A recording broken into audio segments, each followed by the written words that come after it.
ሰላም ጤና ይስጥልኝ ይህ የአማርኛ መጽሐፍት የዩቲዩብ የትረካ ቻናል ነው በዚህ ቻናል ዘወትር ሰኞ ረቡዕ እና አርብ ምሽት 3 ሰዓት ላይ የተመረጡ የአማርኛ መጽሐፍት ትረካዎችን ወደ እናንተ እናደርሳለን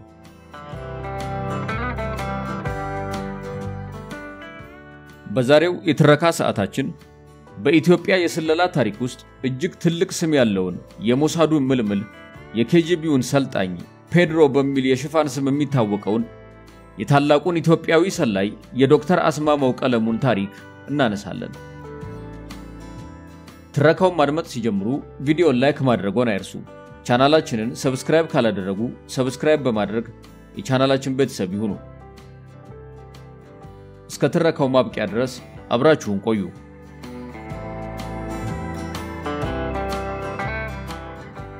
ውድ የቻናላችን ቤተሰቦች በርካታ የተለያዩ ጥቅሞችን የያዘና የንባብ ልምዳችሁን እንዲሁም የትረካ ፍላጎታችሁን በተለያዩ ስራዎች ለማሳደግና ወደ እናንተ በስፋት ለማድረስ ይረዳን ዘንድ የአባልነት የሜምበርሺፕ ፕሮግራም እናብስራችሁ የቻናላችን ሆም ውስጥ ሲገቡ ሰብስክራይብ ከምትለው አጎን የሚያገኙአትን ጆይን የምትለውን ጽሑፍ ወይንም በዚህ ቪዲዮ ስር በሚገኘው ዲስክሪፕሽን ውስጥ ሜምበርሺፕ የሚለውን ሊንክ በመጫን የተለያዩ ጥቅሞች ያሏቸውን የአባልነት ደረጃዎች ያገኛሉ ቻናላችንን ለመደገፍና ተጨማሪ የንባብ ክህሎቶን እንዲሁም የተረካ ፍላጎቶን ከተለያዩ ጥቅሞች ጋር ለማሟላት ሜምበር በመሆን የዕውቀት አድማስዎን ያስፉ ይህንንም ስለሚያደርጉ እናመሰግናለን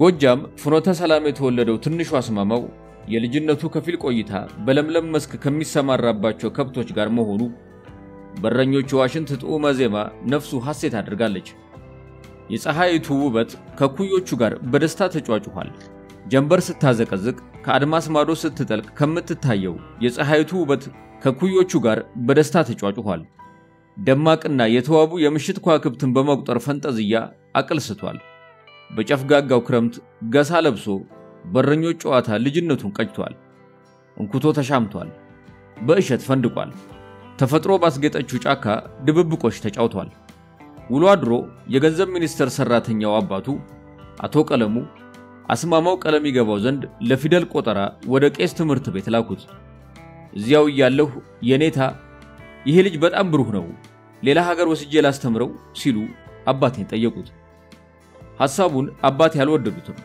ካጠገቤማ በፍጹም አይርቅም አሉና መደበኛ ትምህርት ቤት አስገቡት ፍኖተ ሰላም በየአመቱ ደብል እየመታው 8ኛ ክፍል ደረስኩኝ ከዚያ ደብረ ማርቆስ ወደሚገኘው ንጉስ ተክለ ሃይማኖት ሁለተኛ ደረጃ ትምህርት ቤት ተሸጋገርኩ የአሜሪካ ፊልድ ሰርቪስ ከሃይ ስኩል ከፍተኛ ውጤት ካላቸው ተማሪዎች አንዱ ወይም ሁለት ተመርጦ ይወስድ ነበር 11ኛ ክፍል እያለሁ እኔም እድሉ ደርሶኝ አሜሪካን ሀገር ሄድኩኝ ጥሩ እድል ነበር እነሱ እንዲያውም እዚሁ ቅርብ ብለውኝ ነበር እንቢ ብዬ ተመልሼ መጣሁ እንጂ ክሮኮዳይልስ ወደ ሀገር ቤት ከተመለሰ በኋላ ስፔሻል ትሬኒንግ ስኩል በሚል ስም አሜሪካውያን ያቋቋሙትና ከሃይ ስኩል ሁለት ቶፕ የሆኑ ተማሪዎች ብቻ ተመርጠው ወደሚማሩበት ትምህርት ቤት ገባ እዚያ ያለ በዩኒቨርሲቲ ተማሪዎች የሚደረገውን ጸረዛው ድንቅስቃሴ ጆሮውን አቁሞ መከታተልን የህይወቱ አንድ አካል አደረገው በአመቱ ማትሪክ በጥሶ በአዲስ አበባ ዩኒቨርሲቲ አርት ስኩል ተመደበ ከሩቅ ልቡ የሸፈተለት አመጽ በቅርቡ አገኘው አክቲቭ ስለነበርኩ ጊዜ ሳላባክን ንቅናቄውን ተቀላቀልኩና መሳተፍ ጀመርኩ ካስተባባሪዎቹ ጋር መቀራረብ ተፈጠረ በዚያን ሰሞን በአፈሳ አንድ ሁለት ሳምንት ታስረን ተፈታን እጅግ ምስጢራዊ በሆነ መንገድ ክሮኮዳይልስ አዞዎቹ በሚል ስም በተደራጀ ህቡ ቡድን ውስጥ ከአባልነትም አልፎ የሴክሬታሪ ሚና ተሰጠው መጠሪያውን ከሩሲያ አብዮተኞች የተዋሰው ይህ ማህበር አደገኛነቱና ተገማች ያልሆነ ባህሪው በተማሪዎች ዘንድ አለቅጥ የሚፈራ አድርጎታል መጀመሪያ ሲመሰረት በክፋት ሳይሆን በቅን ልቦና ነው ኢትዮጵያ ውስጥ አብዮት ቀሰቀሰንና መርተን ለውጥ እናመጣለን የተሻለ ህይወት እንፈጥራለን በሚል ነው እንጂ ጎጠኝነትን ለማጎን አሊያም ሀገር ለማፈራረስ አልነበረም የማይካደው ኡነታ ግን ስር ነቀልተኛና አክራሪነታችን ነው ዋነኛ መሪዎቹ ብርሃነ መስቀል ረዳና ጓደኞቹ እንደነበሩ ይታወሳል መሬትና የመደብ ጭቆናን በመታገያ አጀንዳነት ያውለበለቡት ስር ነቀልተኛ ተማሪዎች በ1958 ዓመተ ምህረት አካባቢ የተለየ ዕቅድ ነደፉ። ንቅናቄያችን መሬት ሊረግጥም ሆነ ወደ ህብረተሰቡ ሊስፋፋ የሚችለው በሚሊተሪ በደህንነትና በፖሊስ ተቋማት ውስጥ ሰርገር በመግባት ከውስጥ ወደ ውጭም ግፊት ስናደርግ ነው የሚል ውሳኔ ላይ ደረስን። ማህበሩ በመጀመሪያው ዙር ሰራጊነት 12 አባላቱን መደበ። የአንደኛ ዓመት ተማሪው አስማማው ዩኒቨርሲቲውን ለቆ ወደ ሚሊተሪ አካዳሚ ይገባ ዘንድ ግዳጅ ተቀበለ። መስፈርቱን አሟልቶ ተመዘገበ። ይሁንና ያላሰበው እንቅፋት ገጠመው። በጎበዝ ተማሪነቱ የሚያውቀው አስተማሪው በአካዳሚው ተቀጥሮ ይሰራ ነበርና ገና ከእጩዎቹ ስም ዝርዝር ውስጥ አስማማው ቀለሙ የሚለውን እንዳየ እንዴ ይሄኛውማ ጎበዝ ልጅ ነው እንዴት እዚህ ይመጣል በሚል ይደነግጣል። ከዚያም ወደ ተቋሙ ድርሽ እንዳይል የሚያሳስብ የታመነ መልእክት ሰደደበት። ግና በሌኒን በተማረከ በማኦ በተመሰጠ በቼ ጉቬራ በተደነቀ በሆቺሚኒ በማለለ ወጣት ልብ ውስጥ ምክሩ ቦታ አልነበረውም። የተፈጠረውን ሁኔታም ለአዙዎቹ አሳወቀ። ውሳኔው ተለወጠ። ፖሊስ ኮሌጅ ገባ። ይህ ተቋም ደግሞ አንዴ መርጦ ካስገባ በኋላ ውልፍት አያስብልም።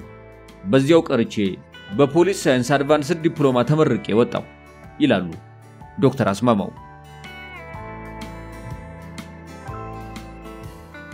ከኋላ ስለተደበቀው አጀንዳ ቅንጣት ጥርጣሬ ያልነበረው የህግ አስከባሪዎች ኮሌጅ ወጣቱን በማዕረግ መርቆ ዙፋኑን ከአዞዎቹ የሚጠብቅ ዘንድ የንጉሠ ነገሥቱን አደራ አስረከበው።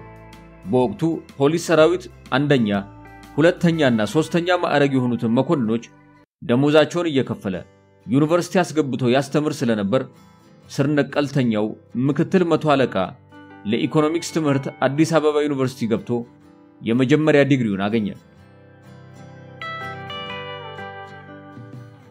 ገና በማለዳ መጪው ጊዜ ብሩህ የሆነለት አስማማው ቀለሙ ሁለተኛ ዲግሪውን በእስራኤል ሀገር የሚማርበት እድል ተሳክቶለት የጉዞ ፕሮሰሶቹን አሟልቶ አውሮፕላን ተሳፈረ። በሪሶርስ አሎኬሽን የማስተርስ ዲግሪን ሰርቼ ከጨረስኩ በኋላ የዝነኛው የስለላ ተቋም ሞሳድ ኃላፊ አንተ ብሩህና ቀልጣፋ ስለሆንክ ለምን የተለየ ኮርስ አንሰጥህም ሲል ግብዣ አቀረበልኝ። ተስማማው። ስለ ጉዳዩ ለመስሪያ ቤት ደብዳቤ ጻፍኩኝ። ተፈቀደልኝ። ቴልአቪቭ በሚገኘው የሞሳድ ትምህርት ቤት ገባው።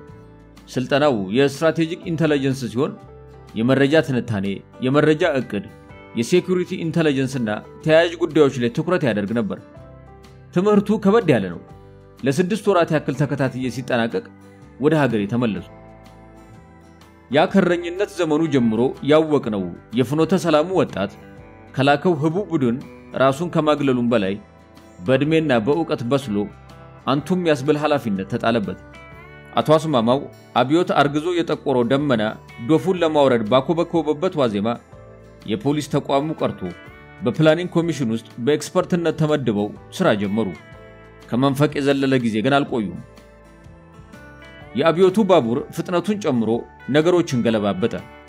አዛውንቱ ንጉስ በቮክስዋገን መኪና ተሸኝተው ደመቁጡ መኮንኖች በታንክ ቤተ መንግስት ገቡ። አዲሶቹ መሪዎች ቅድሚያ የሰጡት ለጸጥታ ጉዳይ በመሆኑ ተቋማቱን ለማጠናከር ደፋ ቀና ይሉ ጀመር። ማን ምን ተምሯል፣ ችሎታውስ ምንድነው ለሚሉ ጥያቄዎች መልስ ፍለጋ ከሀገር ውጭ የተማሩ ኢትዮጵያውያን ግለሰቦች ፕሮፋይል ተበረበረ። ስላስማማው ቀለሙ የሚያወሱ ዶክመንቶች ተገኙ። የህዝብ ደህንነቱ መስሪያ ቤት እኛ ልከነው ለምንድነው እዚያ የሚሰራው ሲል ተቃወመው። የኦፕሬሽኑን ክፍል የሚመሩት ኮሎኔል ተስፋዬ ወልደስላሴ ጉዳዩን ለሊቀመንበር መንግስቱ ኃይለ ማርያም አሳወቁ። ከሞሳድ በተማረው መሰረት ተቋሙን ያገልግል ተብሎ ተወሰነ። በ1966 ዓመተ ምህረት የመጨረሻዎቹ ቀናት ዝውውሩን ጨርሰው አነፍናፊው መስሪያ ቤት ተቀላቀሉ። በመጀመሪያ የተመደብኩት በኢንተለጀንስ አናሊሲስ ኃላፊነት ሲሆን ይህን ዲፓርትመንት አዋቅሬ የምመራውም እኔው ሆንኩኝ። አብዮቱ ሊፈነዳ አካባቢ የትንተና ስራ በመጀመሩ ስጋት እንዳለ ቢደርስበትም ለማስተንፈስ ግን ዘግይቷል። ሰለሞን ከድር የሚባሉ የሴኩሪቲ ስራን ጠንቅቀው የሚያውቁ በጣም ጎበዝ ሰው ነበሩ። እሳቸው በየካምፑ የሚጎነጎነው ሴራ ላይ መድረሱ አልተሳናቸውም። አራተኛ ክፍለ ጦር ነገሌ፣ አስመራ፣ አሰብ ወታደሩ ያለበት ቦታ በሙሉ አድማ አለ። የኤርፎርሱን ጨምሮ ሁሉም ሴሎች ይታወቃሉ። እርምጃ ለመውሰድ ግን አቃተ። በዚህ ላይ የህዝብ ማዕበል ከያቅጣጫው ይተማል። የተቃውሞ ሰልፎች የሰርክ ተግባር ሆነዋል። ጠመንጃ ያዘውም ያልያዘውም ደሞዝ ጠያቂ ሆነ። ይሄ ደግሞ ማዕከላዊ መንግስቱን አሽመደመደው። ከ66 እስከ 69 ዓመተ ምህረት ጊዜው በጣም ኪዮቲክ በመሆኑ መንግስት መቆጣጠር አልቻለም። የሽግግር ወቅት ስለነበረም ሁሉም ነገር ለቀቅ ብሏል። የዚያን ጊዜ ፓርቲውም ሆነ ፖለቲካል ኦርጋናይዜሽን የሚባል ነገር አይታወቅም። ትንሽ ነቃ ያሉ ሰዎች ከአውሮፓም ከአሜሪካም መተው ድርጅቶች መፍጠር ቻሉ። በዋናነት ኢህአፓና መኢሶን መድረኩን ያዙት ቢመስልም አብዮቱን የሚመራው ወታደራዊ ኃይል ጡንቻው ከሁሉም በላይ ፈርጥሟል። ከለት ወደ ለት ሁኔታዎች ወደ መደበላለቅ አጋደሉ። ምንም እንኳን ኢሴንሱ ለየት ቢልም ፎርሙ አሁን ከሚታየው ነገር ጋር አንድ አይነት ነበር። በምርጥ መኮንኖችና በበታች የሰራዊቱ አባላት የተዋቀረው ጊዜያዊ ወታደራዊ አስተዳደር በሀገር ፍቅር ከመንደድ በዘለለ የፖለቲካ ክህሎቱም ሆነ የሥነ መንግስት ዕውቀት አልነበረውም። ፖሊሲ ለማርቀቅ አቅሙም ችሎታውም አልመጠንም።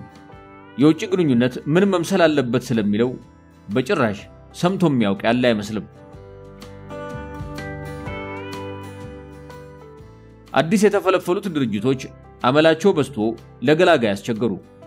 ግጭታቸው ስልጣን ከመጨበጥ ጋር ብቻ አልነበረም፣ ወደ ጎንም ከመሰል ተራማጅ ድርጅቶችም ጋር ነበር። ኢህአፓ ደግሞ የመጣው ይምጣ ብሎ ከተሞችን በጠራራ ፀሐይ ሳይቀር በጥይት እያመሰ ፋታ ነሳ። በረሃ የገቡት ጀብሃ፣ ሻዕቢያ፣ ኢዲዩ፣ ህውሃት፣ አቦ ሶማሌ፣ ኦነግ፣ ኦብነግ፣ የሲዳማ አርነት ንቅናቄና የመሳሰሉ ታጣቂ ድርጅቶችም ከነገ ዛሬ ቤተመንግስት እንደሚገቡ እየዛቱ ጥንታዊቷን ሀገር ወደ ሰፊ የውጊያ ሜዳነት ለወጧት። ወሬው ሁሉ እንቅልፍ ይነሳል። አጋጣሚውን የፈጣሪ ስጦታ አድርጎ የቆጠረው የሶማሊያ መንግስት ጦሩን አደራጅቶ አዋሽን ጭምር የሚያካትተው የአባቶቼ ርስት ካልተመለሰልኝ በሚል ክተት አውጇል። ከላይም ከታችም እሳት የተለኮሰበት ደርግ ከመዓቱ ለመትረፍ ሁለት አማራጮች ነበሩት። ዓለምን በሁለት ጎራ ከከፈሉት ሀያላን አገራት አንዱን በጡት አባትነት መርጦ አሰላለፉን ማስተካከል፣ ከዚያም የጦር መሳሪያ፣ የስልጠና፣ የሎጂስቲክ ድጋፍ አሰባስቦ ጠላቶቹን ድባቅ መምታት። በወቅቱ ለዚህ አይነቱ ችግር በፍቱን መፍትሄነት በኢትዮጵያውያን ተራማጆች ጭምር አብዝቶ የተሰበከው የምስራቁ ዓለም ነበርና ሶሻሊዝምን በመንግስታዊ ሀቲትነት እንዲመርጥ አስገድዶታል። በአፍሪካ ቀንድ ጠንካራ የምትባለው ኢትዮጵያ ግራ ዘመሞችን በመቀላቀሏ እነርሱም እንደ መልካም ዕድል ቆጥረውት መጠነ ሰፊ ድጋፋቸውን በጠዋት ጀመሩ። የህዝብ ደህንነት መስሪያ ቤት በሶቪየቱ ኬጂቢ ላይ ቢመሰረትም የምስራቅ ጀርመን የሴኩሪቲ ቅርጽ ይዞ እንደ አዲስ እንዲዋቀር ልምዳቸውን አካፈሉ፣ ቁሳቁስ አቀበሉ። በጊዜው የወታደሩ መንግስት ሀገር ውስጥ ያቆጠቆጡ ተቃዋሚዎችን በተመለከተ የተከተለው መንገድ ልክ ነው ወይስ ልክ አይደለም የሚለው ሙግት ዛሬም ድረስ ባይቋጭም በጊዜው የኢትዮጵያ አንድነትን ማስጠበቅ ከሁሉም በላይ የሚቀድም በመሆኑ ቦርቧሪ ኃይሎችን ከመደፍጠጥ ተገቶ ስለ ልማትም ሆነ ስለ ዲሞክራሲ ማሰቢያ ፋታ አልነበረውም ወደሚለው ሐሳብ አዘንባዩ ይበልጣል። ጉምቱ የስለላው ልሂቅ መንግስት በመጀመሪያው የተከተለው ሮድማፕ እኮ ያለምንም ደም ኢትዮጵያ ትቅደም የሚል ነበር። እናም አናሎጂው ቢፈተሽ ተመሳሳይ ናቸው። ኢትዮጵያ ገናናና የበለጸገች እንድትሆን ተብሎ ነው። ልክ ዛሬ ደርሰው ግራ እንደሚያጋቡት የፖለቲካ ፓርቲዎች አይነት ግርግር ነው ያኔም የተፈጠረው ሲሉ ጠንከር ያለ ምላሽ ይሰጣሉ። አቶ አስማማው በ1969 ዓመተ ምህረት ለኢኮኖሚክስ የፒኤችዲ ትምህርት ቡልጋሪያ ከሚገኘው ካርል ማርክስ ስኩል ኦፍ ኢኮኖሚክስ ስኮላርሺፕ ተሰጥቷቸው ወደዚያው አቀኑ። የፒኤችዲ ትምህርታቸውን ከጨረሱ በኋላ ደግሞ የለንደኑ ስኩል ኦፍ ኢኮኖሚክስ ለላቀ ስታንዳርድ 6 ወር በሚፈጀው ፖስት ዶክተራል ፕሮግራም ተቀበላቸው። ሪሰርች ሰርተው መርሃ ግብሩን አጠናቀው በድምሩ 5 ዓመታት ፈጅቶባቸው በ1974 ዓመተ ምህረት ወደ ሀገራቸው ተመለሱ። በቀይ ሽብር ዘመን ትልቁን ሚና የተጫወተው የደህንነት መስሪያ ቤቱ ነው ተብሎ የሚሰነዘረውን አስተያየት ዶክተሩ አይቀበሉትም። እኔ በዚህ አልስማማም። በጊዜው ሀገር ውስጥ ባልኖርም ሰነዶችን በደንብ መርምሬያለሁ። ደህንነቱ በቀይ ሽብር ላይ የነበረው ሚና ሚኒማል ነው። ዋና ተዋናይ ሆነው የመሩት ካድሬዎችና ቀበሌ ናቸው። ወቅቱ ነፃ እርምጃ የታወጀበት በመሆኑ የደህንነት አባላት እኮ ለራሳቸው የሚፈሩበት ጊዜ ነበር። አድሃሪ እየተባሉ ይመታሉ። በምርመራውም ቢሆን ደህንነቱ ብቻ አልነበረም፣ ካድሬዎችም ይመረመራሉ፣ ቀበሌውም ይመረመራል። በየቦታው የሚሰራ ስራ ነበር። የሆነ ሆኖ ነፃ እርምጃ የሚባለው ቶታሊ ዲስሚኔት አድርጓቸዋል፣ ተቃዋሚዎቹን አጥፍቷቸዋል። የዶክትሬት ዲግሪያቸውን ካጠናቀቁ በኋላ ወደ መስሪያ ቤታቸው ተመልሰው መጀመሪያ በኢንተለጀንሲ አናሊሲስ እና ምርምር ኃላፊነት ተመደቡ። ቆይቶ ደግሞ ኮተቤ አካባቢ በሚገኘው በደህንነቱ የትሬኒንግ እና ስትራቴጂክ ኢንስቲትዩት መምሪያ ዳይሬክተር ተደርገው ተሾሙ። ማሰልጠኛ ተቋሙን በምስራቅ ጀርመንና ሶቪየት ህብረት የስለላ ተቋማት ጠንካራ ድጋፍ በተሟላ መልኩ አደራጁ። የኢላማ ተኩስ መለማመጃውን በመሬት ውስጥ ዋሻ እስራኤላውያኑ ገነቡት። ነባርና አዳዲስ አባላቱንም በተለያዩ ኮርሶች አሰልጥነው አስመረቁ። በተደራቢነትም የኢትዮጵያ መንግስት የሚደግፋቸውን የጎረቤት ሀገራት ተቃዋሚዎችን እንዲያሰለጥኑ የተሰጣቸውን ኃላፊነት የደቡብ ሱዳን ነፃ አውጪ፣ የሰሜን ሶማሊያ ነፃ አውጪና የሶማሊያ ሳሊቬሽን ፍሮንት ድርጅቶችን በማሰልጠን በሚገባ መወጣታቸውን የተቋሙ ሰነድ ያረጋግጣል። በአሁኑ ወቅት በተጠቀሰው ሀገራት ውጤታማ የሆኑና ስልጣን የያዙ የእርሳቸው ሰልጣኞች እንዳሉ ይታወቃል። ተቋሙን ለመቀላቀል በመስፈርትነት የሚቀመጠው ሙሉ ጤናማነት፣ ፊዚካሊም ሜንታሊም የተሟላ ሰብዕና፣ ከማጭበርበር፣ ከወንጀል፣ ከሱስ የጸዳ አይኪው፣ የአእምሮ ብቃት ከአማካኙ ከፍ ያለ፣ ለሀገር ታማኝ፣ ሚስጥር የማያባክን የመሳሰሉ ናቸው። ይህ ግን በጽሑፍ ፈተና የሚታወቅ ባለመሆኑ ምልሙሉ ስልጠና ከመጀመሩ በፊት በክትትል ይጣራል። በትምህርት ደረጃ ዩኒቨርሲቲ አሊያም 12ኛ ክፍል ማጠናቀቅም ግዴታ ነው። በተቀረ በእኛ ጊዜ የሃይማኖትና የጎሳ ኮታ የሚባል ነገር የለም። ክርስቲያን በዛ፣ ሙስሊም አነሰ፣ የብሔር ተዋጽኦ ይጠበቅ የሚባል አይነት የዛሬ አሰራር ያኔ በፍጹም የተወገዘ ነው። የደህንነት ሥራ ከፍተኛ ጥበብና ዕውቀት የሚጠይቅ በመሆኑ መስፈርቱ ሜሪቶክራሲ እንዲሆን ያስገድዳል። በዘመነ ኢህአዴግ ከሩብ ምዕተ ዓመት በላይ ሀገሪቱ በአያሌ የመከራ ስንክሳር እንድትደፈቅ ግንባር ቀደም ሚና የነበረው የመረጃ ተቋማቱ ለአንድ ፓርቲ ብቻ መታመናቸው ሲሆን ባለሙያዎቹን ደካማና ተላላኪ አድርጓቸዋል። ሌላው ቀርቶ አለቆቻቸው ከስልጣን የመነገሏቸውን ህዝባዊ አብዮት አስቀድመው እንዳይጠረጥሩ አሰናክሏቸዋል። ማን አህሎኝነት የተጠናወተው ጠርዝ የረገጠ ዘረፋም ዛሬ ላይ ለተጋሩት ሀፍረት መዳረጉ በግላጭ የሚታይ እውነታ ነው። ዶክተር አስማማው ፓርቲን፣ ብሔረሰብን፣ ሃይማኖትን እንደ መስፈርት መውሰዱ ለሴክተሪያኒዝም ይዳርጋል፣ አድሏዊነትን ያፋፋል፣ ለብሔራዊ ጥቅምና ሀገራዊ ደህንነት ደንታቢስ የመረጃ ባለሙያዎችን ይቀፈቅፋል። ሚዛናዊ መረጃዎች አይመጡም። ወደ ጎሳ አሊያም ወደ ሃይማኖት ማድላት ይፈጠራል። ሀገራዊ ራዕይ ሲኖር ብቻ ነው ሚዛናዊ ሪፖርት የሚቀርበው። የጽንሰ ሐሳቡ ዋናው መነሻኮ ሀገርን በስውር መጠበቅ ነው። በአሁኑ ወቅት ደህንነቱም ፖሊሱም ወታደሩም ጸጥታ ማስከበር የተሳነው ከዚህ አንፃር ይመስለኛል። ምክንያቱም አንድ ነገር ሲፈጠር ረብሻውን ያስነሳው ህገ ወጡ ማን ነው ከማለት ይልቅ የኔ ጎሳ ተጎድቷል ወይ ብሎ ለበቀል የሚነሳ በስቷል። ይሄ ደግሞ ህዝባዊ ፖሊስ፣ ህዝባዊ ሰራዊት፣ ሀገራዊ የደህንነት ተቋም የሚባል ነገር መቼም ቢሆን ለመገንባት ሳንካ ነው። ጎሰኝነት እንኳንስ ይህን ለመሰለ የስለላ ሳይንስ ቀርቶ የልማት ስራንም ቢሆን በአግባቡ ለማስኬድ ያስቸግራል። በኔ መንገድ ካልተሰራ ሌላው ይውደም የሚል ትውልድ ያስነሳ አይደል እንዴ ሲሉ ያግራሞት ጥያቄ ያቀርባሉ። በዓሉ ግርማን ማን ሰወረው? በዓሉ ግርማ ከቀይ ኮከብ ዘመቻ በኋላ ኦሮማ የሚል ድንቅ መጽሐፍ አበርክቷል። በጣም ኢንተለጀንት ሰው ነበር። መጀመሪያ ላይ ፕሬዝዳንት መንግስቱ ኃይለማርያም አንብበውት ወደውት ነበር።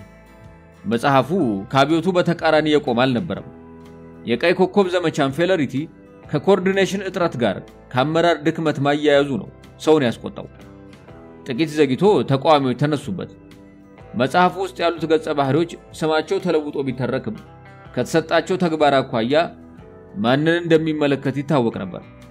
እነዚያ ሰዎች እኛን ነው እንዲህ ያደረገን እንዲህ ያለን በሚል ጥርሳቸውን ነከሱበት። ከዚህ በኋላ ነው ገጸ ባህሪያቱን የሰፈሩት ሐሳቦች አዳዲስ ትርጉሞች እየተሰጣቸው ነገሮች የተለዋወጡት። ሁኔታው ሲገመገም የተወዳጁ ጋዜጠኛና ደራሲ ስወራ ላይ ደህንነቱ እጁ እንዳለበት አያጠራጥርም። በመስሪያ ቤቱ አባል ኮሎኔል አምበሉ የሚመራው የበዓሉን ጉዳይ የሚመረምር አንድ አጣሪ ቡድን ቢቋቋምም ከ6 ወራት በኋላ ራሱ የቡድኑ መሪ በተቀነባበረ አደጋ ህይወቱ እንዳለፈ ቢታወስም የዶክተር አስማማው አስተያየት ግን ከዚህ የተለየ ነው። ኮሎኔል አምበሉ ላይ ችግር የፈጠረበት ምክንያት በዚያን ጊዜ አብዛኛው ነገር ወደ ኤርትራ የሚጓዘው በአውሮፕላን ከመሆኑ ጋር የሚገናኝ ነው። ስንቅ፣ ትጥቅ፣ የህዝብ ምግብ ሁሉ የሚሄደው በአውሮፕላን ነበር። ምክንያቱም መንገዶቹ ተዘጋግተዋል። እንደ ልብ መንቀሳቀስ አይቻልም። ታዲያ በዚያን ሰሞን በተቆጣጣሪነት የሚሰራው ኮሎኔል አምበሉ አንድ አውሮፕላን ላይ 16 ኩንታል ቡና በኮንትሮባንድ ተጭኖ ያገኛል። እናም ይሄ ነገር መሄድ የለበትም ይውረድ፣ ሰራዊቱ እዚያ በምግብና በስንቅ እጥረት እየተሰቃየ የቡና ንግድ እንዴት ይካሄዳል ብሎ ከተቆጣ በኋላ የተጫነውን መልሶ አራግፏል። በኔ እምነት አሟሟቱ ከንግዱ ጋር ግንኙነት ከነበራቸው ሰዎች ጋር ነው የሚያያዘው። ከበዓሉ ግርማ ግድያ ወይም ስወራ ጋር የሚገናኝ አይመስለኝም። ይህም ቢሆን የደህንነቱ ባለስልጣኖችን የሚመለከት ነው። የጠዋት ቡና ከፕሬዝዳንት መንግስቱ ጋር ማክሰኞና ሐሙስ ጠዋት ከ12 ሰዓት እስከ 2 ሰዓት ድረስ ብሪፊንግ ሃወርስ ነው። ፕሬዝዳንቱ ማልደው በመነሳት ቢሮአቸው ይገባሉ። ቀድመው የሚደርሱት ዶክተር አስማማው ቀለሙ ከብሔራዊ ደህንነት ጉዳዮች ተነስተው እስከ ዓለም አቀፉ የሴኩሪቲ ሁኔታ ያሰባሰቡትን መረጃ በትንተና አስደግፈው ሲያቀርቡ መንግስቱ ኃይለ ማርያም በታላቅ ጥሞና ተውጠው የቀረበላቸውን ቡና እየጠጡ ያዳምጧቸዋል። አልፎ አልፎም ማስተዋሻ ይዛሉ። መረጃው በተለያየ መንገድ ይሰበሰባል። የሀገር ውስጡ ከአብዛኛው በመስሪያ ቤቱ መዋቅር በኩል ይጠናከራል። የዓለም አቀፉ ደግሞ በየኤምባሲው የሚመደቡ የደህንነት አታሺዎችን በሚልኳቸው ሪፖርቶችና ኦፕን ሶርስ ራዲዮ፣ ቴሌቪዥን፣ ጋዜጦች የመሳሰሉት ላይ የተመሰረተ ነው። በዚህ መንገድ ከተዘጋጀ በኋላ ከረንት ሁኔታዎችን ለመረዳት አናላይዝ ይደረጋል። ዋናው የኛ ኢንተረስት በአፍሪካ ቀንድ ላይ ሶማሊያ፣ ሱዳንና ወንበዴ ከምንላቸው ቡድኖች ጋር ያሉ ግንኙነቶች እንዲሁም ከኢንተርናሽናል ሶሻሊስት ሶሊዳሪቲ ጋር ያለው ሁነት ዌስተርኖቹ በሶሻሊስቶቹ ላይ ያላቸው አዳዲስ አመለካከቶች እሰጣ ገባዎችን ያካትታል። ለምሳሌ ሶቪየት ዩኒየንን የሚመለከት እኛንም ይመለከተናል ብለን እናምናለን። የኩባ ጉዳይ የኛም ነው።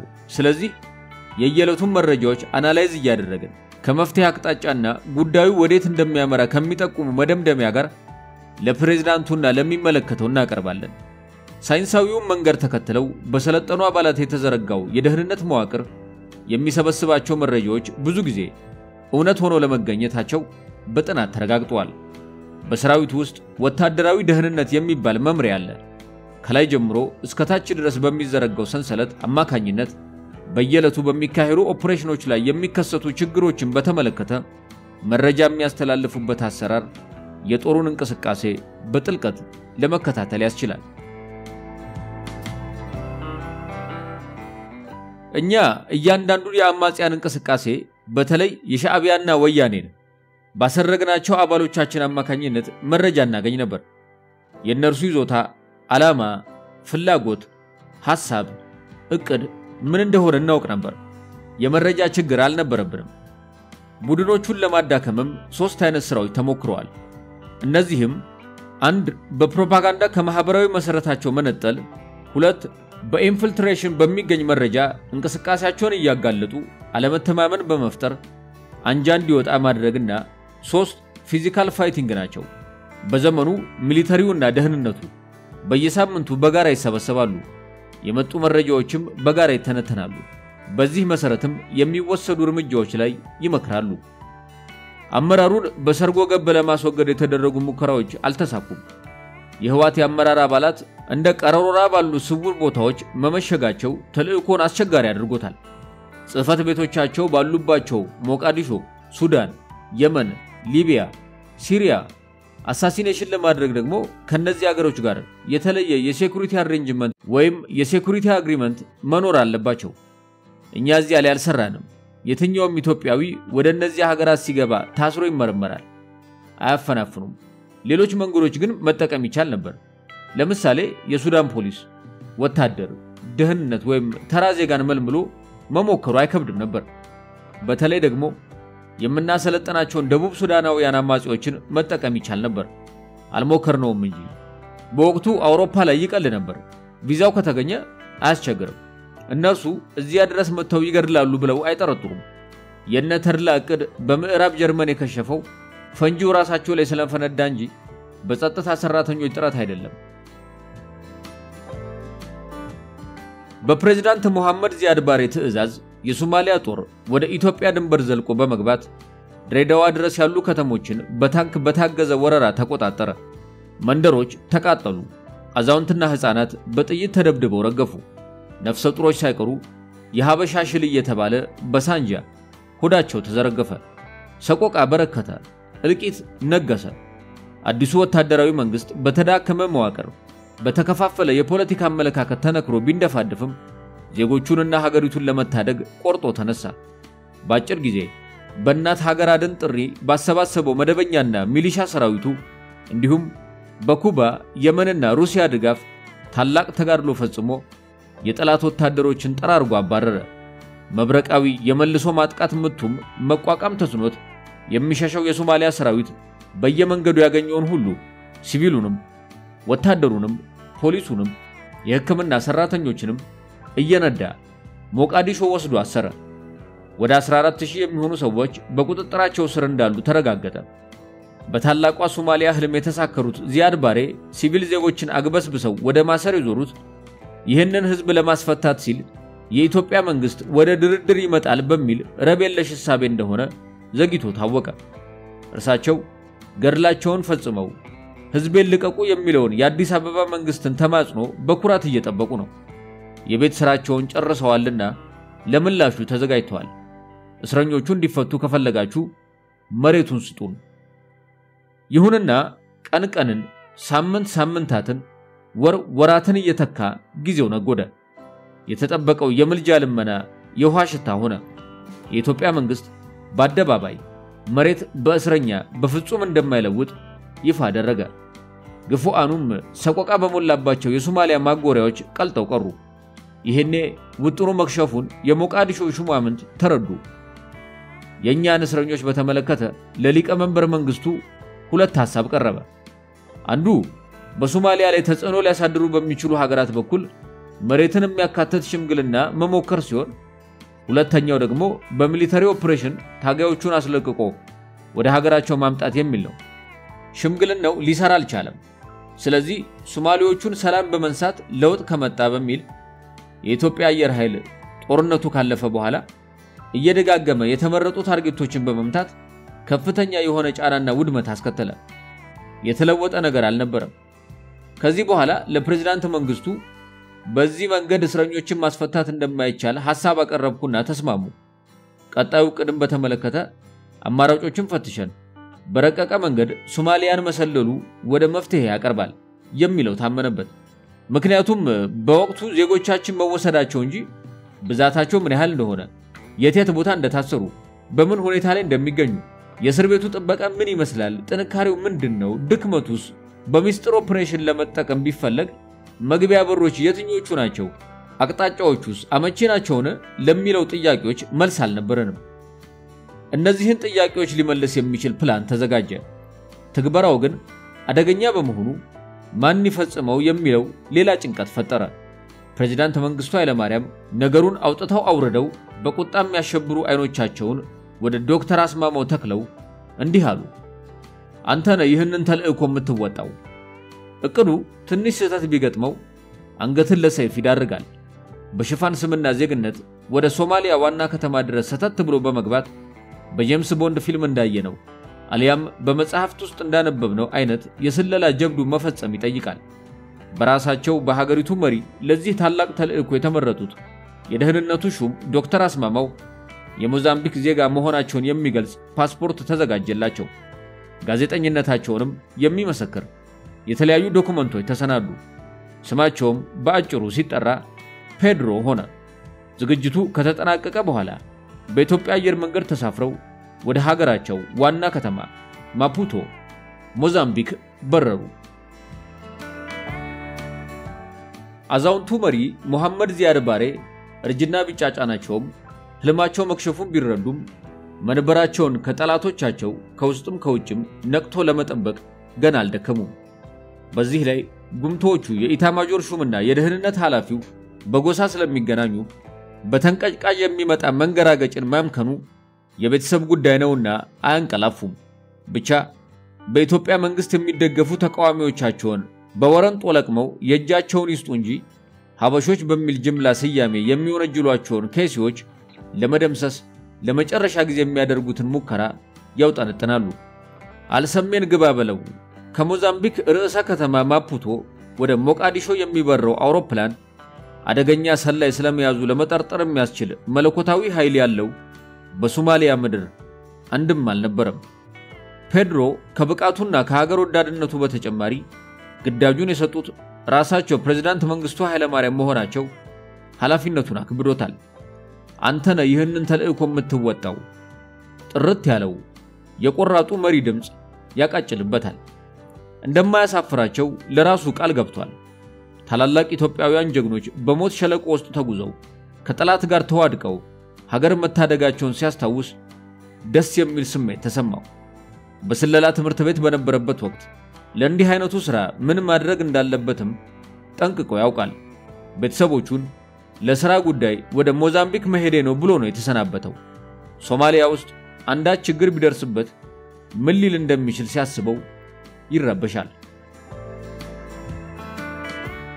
አውሮፕላኑ ሲያርፍ ከረፋዱ 4 ሰዓት ነበር። ባህር ተንተርሳ የተቆረቆረችው ሞቃዲሾ ከእንቅልፏ ነቅታለች።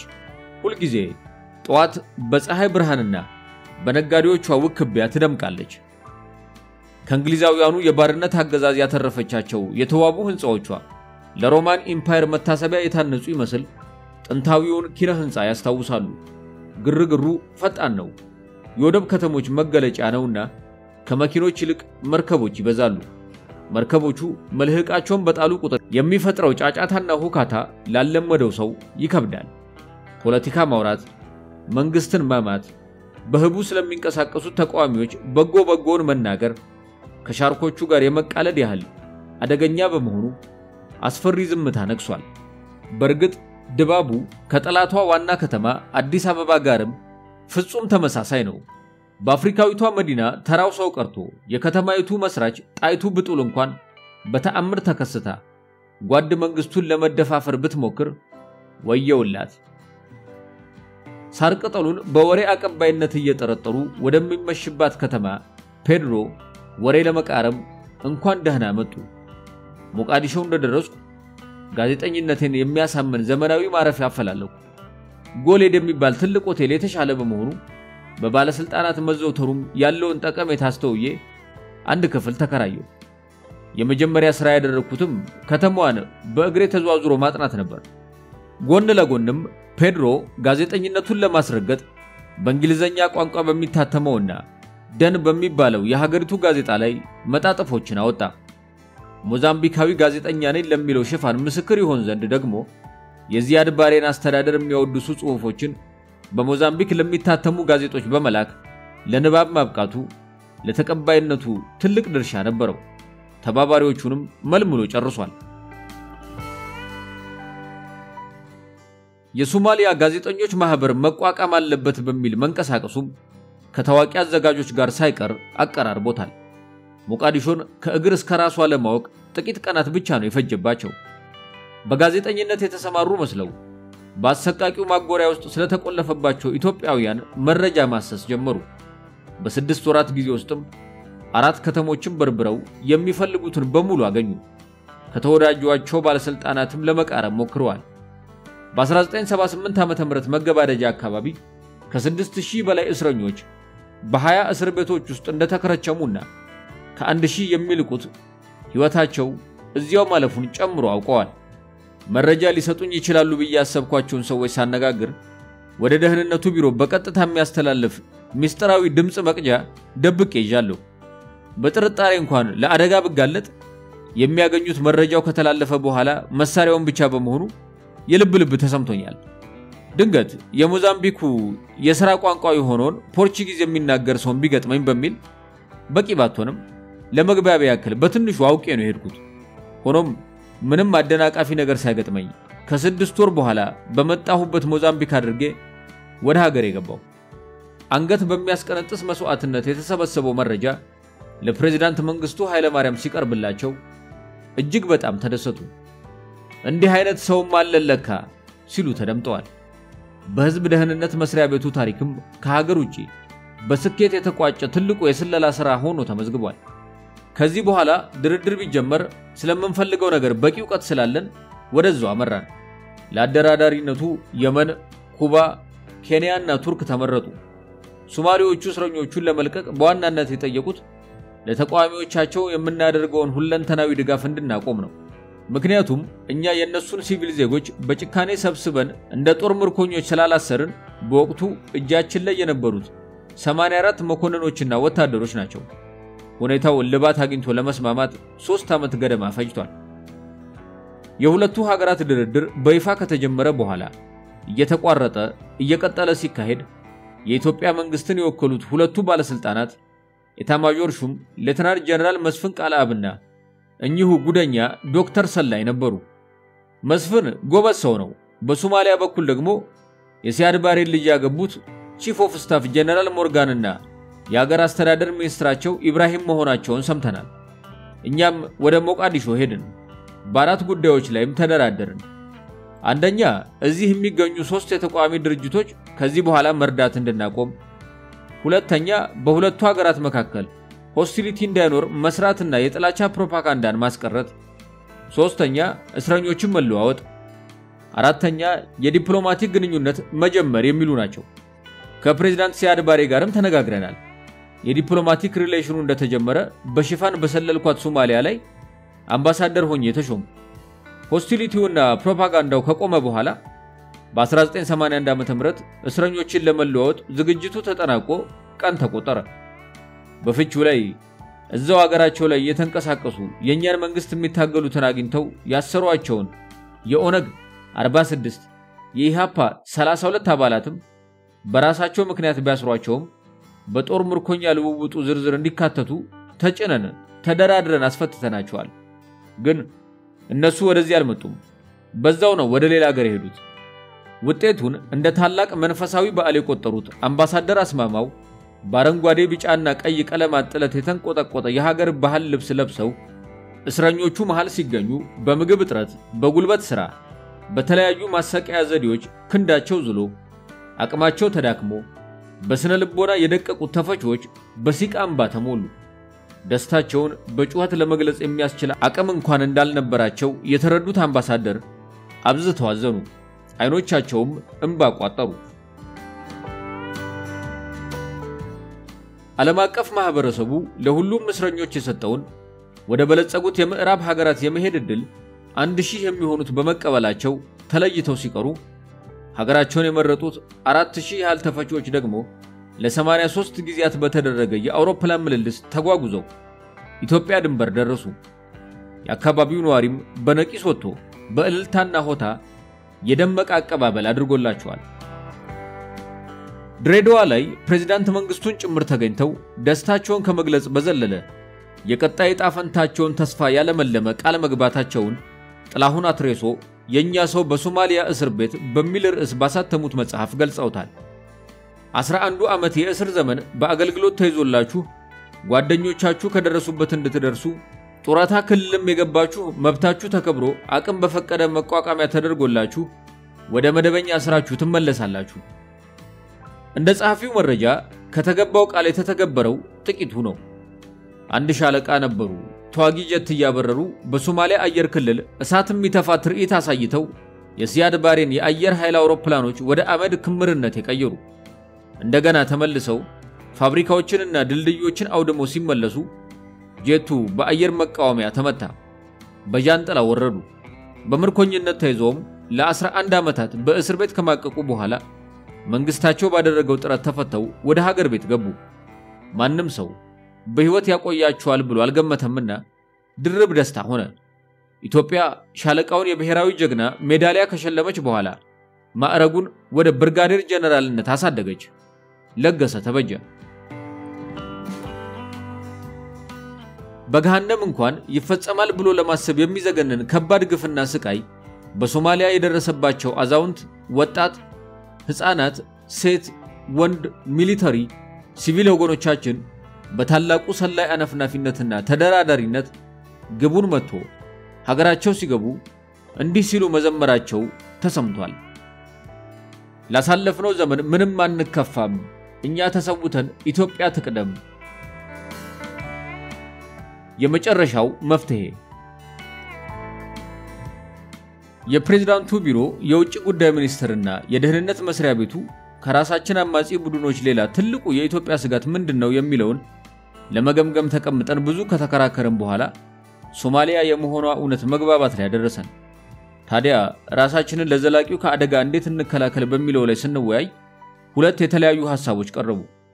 አንዱ የሶማሊያ አንድነትን ደግፈን መንግስታቸውን ካጠናከርነው የቅርብ ወዳጅነት ስለሚፈጠር ችግሩ ይወገዳል የሚል ሲሆን፣ ሁለተኛው በዛ ሀገር የፖለቲካ ስልጣን የሚጨብጡ በሙሉ በታላቋ ሶማሊያ ምስረታ ቅዠት የተለከፉ ስለሆነ በተጠናከሩበት ጊዜ ሁሉ እኩይ ዓላማቸውን ለማስፈጸም አገራችንን ለማመስና ህዝባችንን ለመፍጀት መሞከራቸው አይቀርም።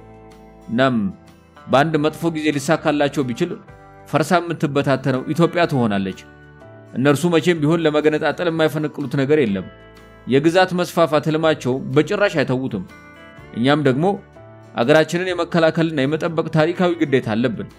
ስለዚህም የሶማሊያ መበታተን ለቀጠናው ጭምር የሰላም ዋስትና ነው በምንም ይሁን የሚል ውሳኔ ላይ ደረሰን። እስረኞቻችን ጠርገን ካወጣን በኋላ የተቃዋሚ ኃይሎችን በስፋት መርዳት መደገፍና ማንቀሳቀስ ጀመርን። ጁሃር በሚባለው የኢንዱስትሪ ከተማ ተቃዋሚዎች ህዝባቸውንና ባለስልጣናቱን በመንግስት ላይ እንዲነሳ የሚቀሰቅሱበትን የራዲዮ ማሰራጫ ጣቢያ በግመል ጭነን አስገብተን አቋቋምንላቸው ለሁሉም። በርግጥም የጎሳ ቅራኔ ስለነበራቸው በራዲዮዎቹ የሚተላለፉት ጸረ መንግስት ፕሮፓጋንዳው በአጭር ጊዜ ውስጥ ለውጥ ያሳየና እየተሳካ መጣ። በዚህ መሃል እነ አብዱላሂ የሱፍ የኛን ድጋፍ ተጠቅመው እኛን መስለውና ለሲያድ ባሬ መረጃ እንደሚያቀብሉ ደረስንባቸው። ሌሎቹንም በርዘው ተቃዋሚዎቹ እርስ በርስ ተፋጅተው እንዲጠፉ ከማድረጋቸው በፊት በቁጥጥር ስር አውለን ከርቸሌ ከተትናቸው። በሰንበት ላይ ደብረ ዘይት እንዲሉ በወቅቱ በህንድ የሶማሊያ አምባሳደር የነበሩት ጀነራል ፋራህ አይዲድ ኒው ዴሊ ኢትዮጵያዊ አቻቸውን አግኝተው በደፈናው እንዲህ አይነት ሐሳብ አለኝ፣ ለምን መንግስታችሁ አይደግፈኝም ማለታቸው ተሰማ። ፋራህ አይዲድ ኢትዮጵያ በጦር መሳሪያ በስልጠና በመጠለያና በፖለቲካ እንድትረዳቸውና ሲያድ ባሬን መዋጋት እንደሚፈልጉ ውስጥ ለውስጥም ማደራጀት መጀመራቸውን ጠቅሰው ነው የእርዳታ ጥያቄ ያቀረቡት። ጉዳዩ የኢሰፓ የውጭ ጉዳይ ኃላፊ የነበሩት አምባሳደር ካሳ ጋር ደረሰ። እርሳቸው ለፕሬዝዳንቱ አቀረቡ። ፕሬዝዳንቱ ደግሞ ኃላፊነቱን ለኔ ሰጡኝ። ከዚያ በኋላ ፋራህ አይዲድን አስጠራ ነው። ሐሳቡን እንዳደነቅን ነገር ነው። ቀጥል፣ በማንኛውም መንገድ እንደግፈሃለን አልነው። ጎን ለጎንም እነዚህ ተቃዋሚዎች በተቆጣጠሯቸው ይዞታዎች ተሰግስገው አገር ለማፍረስ የሚሰረስሩት ሻዕቢያ፣ ወያኔ፣ ኦነግ፣ የሲዳማ አርነት በሙሉ ጽሕፈት ቤታቸው ተዘግቶ እንዲባረሩ ተደረገ። በሶማሊያ በኩል እስከ ዛሬ ድረስ ሰላም ልንሆን የቻልነው የዚያን ጊዜ በሰራነው ስራ ነው። ይሄ ባይሆን ኖሮ ዛሬ ኡጋዴንም የለም፣ ምናልባትም እኛም እንደ አገር ላንኖር እንችል ነበር። በአጭር ጊዜ ውስጥ ከተጠናከሩት ከነ ጀነራል ፋራህ አይዲድ በተጨማሪ በርካታ ጎሳ ተኮር ቡድኖች መፈልፈላቸው ማዕከላዊ መንግስቱን ወደ ፍርሰት ጠርዝ ገፋው። አርሚው በሙሉ ተበትኖ ወደ የጎሳው ገባ። ተቃዋሚዎቹም ነፃነታቸውን እንዲቀናጁ አደረገን። ከዚያ በኋላ የኮንስትራክሽን ግንባታዎች ሁሉ እኛው ራሳችን ማካሄድ ጀምረን ነበር። ሁነቱ የኢትዮጵያ ምኞት ሲያሳካ የሲያድ ባሬን የስልጣን ዕድሜ ቀጭቶ የታላቋ ሶማሊያን ምስረታ ህልም ቀቢጸ ተስፋ አድርጎበታል። በነገራችን ላይ በሶማሊያ መፈራረስ ሰላም ያገኘችው ኢትዮጵያ ብቻ አይደለችም፣ ኬንያና ጅቡቲም ጭምር ነው። ምክንያቱም ባለ 5 ኮከብ አርማ ግዛቴ የሚለው በሁለቱ አገር ሶማሌዎች የሚኖሩበትን ያካትታል። ይሁንና ግን ሁለቱም ጎረቤቶቻችን ለዚህ ታሪክና ውለታ የሚገባውን ሽፋንና ክብር አልሰጡትም። ፕሬዝዳንት መንግስቱ ኃይለ ማርያም ተልእኮ ከተገመተው ጊዜ በፈጠነና በተሟላ መልኩ ከዳር ያደረሱትን ዶክተር አስማማው ቀለሙን የመጀመሪያው ስታር አምባሳደር ብለው የክብር ሽልማት መስጠታቸው ይታወሳል። ካሳ ከበደ የሚባሉ በሁለት ነገር በጣም ጎበዝና ጠንካራ ሰው ነበሩ። እርሳቸው በፓርቲ ውስጥ የኢሰፓ የውጭ ግንኙነት ኃላፊ ተደርገው ተመድበው ነበር።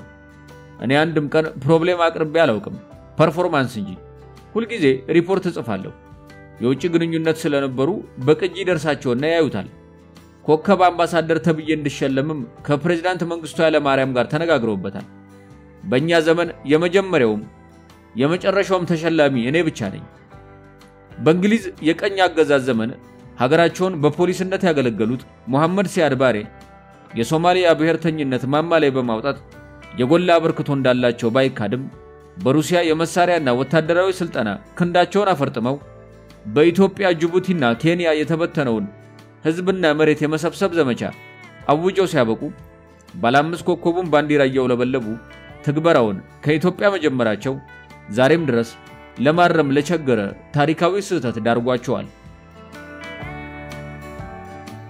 የኢሃዲግ ጥብቅና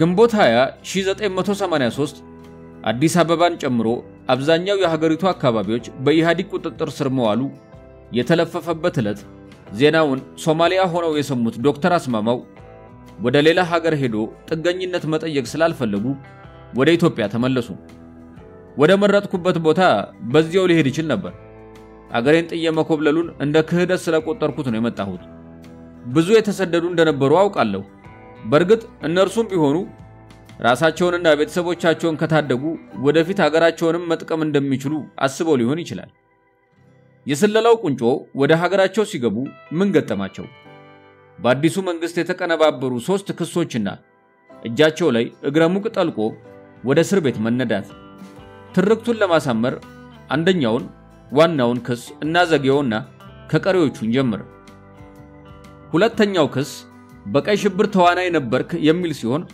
ሶስተኛው ደግሞ ሰዎችን በማፈን ማሰር ይላል የሚገርመው ነገር ጥፋቱን ፈጽመሃል ተብሎ በተጠቀሰው ጊዜ ውስጥ እርሳቸው ውጭ ሀገር በትምህርት ላይ የነበሩ መሆኑን የሚያስረግጡ እንደ አክሱም ሐውልት የረዘሙ ማሳመኞች በመንግስት እጅ መገኘታቸው ነው ወደ ክርክሩ ከተገባ በኋላ ውልፍት የማያደርግ ማስረጃ በማቅረባቸው በሁለቱም ክሶች ነፃ መውጣት ችለዋል ታዲያ ለምን ለ11 ዓመታት ያህል ታሰሩ በዋናው ክስ ነው ይህ ዋና ክስ ለመሆኑ ምንድነው ሶማሊያን አፈራርሰህ ነው የመጣኸው ይላል ዶክተር አልገባኝም እስኪ ድገሙልኝ ሶማሊያን አፈራርሰሃል የኢትዮጵያ መንግስት ነው እንዲህ የሚለው ወይስ ሶማሊዎች ናቸው ኢሃዲግ ይያልኩክ መቼም ህዋትን የመሰለ የታሪክ ጎርፍ ያመጣው ጸረ ኢትዮጵያ ኃይል ታይቶ አይታወቅም በወቅቱ መሐመድ ሲያድ ባሬ በስልጣን ላይ ቢሆኑ ኖሮ ደርግ ሲፈራረስ ኤርትራ ስትገነጠል ሰራዊቱ ሲበታተን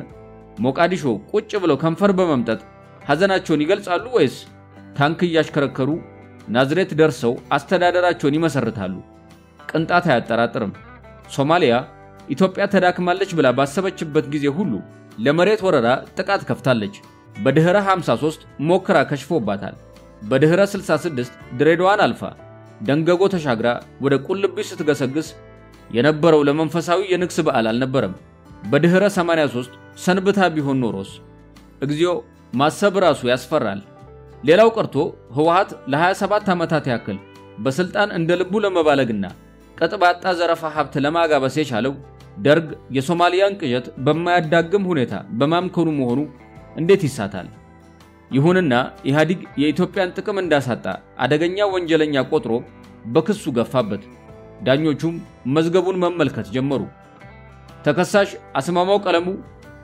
ቀርቧል የተከሰስክበት ጉዳይ ታውቃለህ አላውቅም ተነበበላቸውና ዳኛው ቀጠሉ ሶማሊያን በማፈራረስ ተከሰሃል አቃቤ ህግ ምንድነው ማስረጃ አሁን ያለችው ሶማሊያ ይህ ጉዳይ በመድረክ ላይ የቀረበ የኮሜዲ ዘውግ ቲያትር ቢሆን የተከሳሽ መስቀለኛ ጥያቄ እስኪ ዘሃትና የሚል ይሆንና ከጣራ በላይ በሳቅን ነበር ግና ፍርድ ቤት በመሆኑ ትራጀዲ ነውና ቅስም ይሰብራል በርግጥ ኢሃዲግ አጼ ምኒልክን ቢያገኛቸው ጣሊያንን አድዋ ላይ አሸንፈሃል በሚል ወንጀል አይጠይቅም ብሎ ማሰብ ይቸግራል ለ11 ዓመታት በእስር የተንገላቱት ዶክተር ዲፕሎማትና የመረጃ ባለሙያ አስማማው ቀለሙ አሁን ሳስበው በጣም የሚገርመኝ ክስ ነው ይላሉ ከእስር ቤት ከተፈቱ አንድ ሳምንት በኋላ ኢታማጆር ሹም ጀነራል ሳሞራ የኑስ በቢሮአቸው አስጠርተው አነጋግሯቸዋል ስለምን ጉዳይ ይሆን መንግስት በሰራው ስህተት መጸጸቱን ሊገልጽላቸው እንጃ ይቅርታ ጠየቁት አረ በጭራሽ ታዲያ ለምን ጠራውት የሆነው ሆኗል እስር ቤት እንደነበሩ እናውቃለን በሶማሊያ ጉዳይ ሰፊ ልምድና ዕውቀት ስላሉት ኤክስፐርት ሆነው ከኛ ጋር እንዲሰሩ እንፈልጋለን ነው ያለኝ